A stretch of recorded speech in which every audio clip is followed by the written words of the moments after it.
রবিউল আউয়ালের 12 তারিখ রাতের তাহাজ্জুদের টাইমে রাসূলের ইন্তেকাল হয়ে গেল। দিনটা ছিল সোমবার, মায়ার নবীর ইন্তেকাল হলো সোমবার রাত। জোহরের আগে ইন্তেকাল হলো, বুধবার দিন তাহাজ্জুদের সময় দাফন হয়ে গেল রওজা পাকে।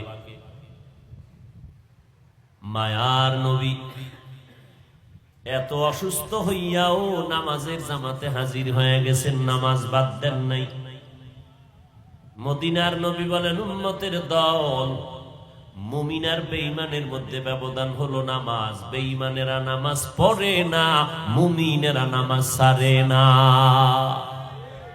মাকুন সুসতি নামাজে পাঞ্জেগানা ফাওয়াইনুল লিল মুসাল্লিন আল্লাযিনা মুমিনারা ইনামাজে ইমদাদে দা ইস্তাঈনু আয়াতে কুরআন বখা আয়াতে কদ আফলাহা ইয়াদকুন গৌর কুন্দর মানি আজ দিল সাদেকুন।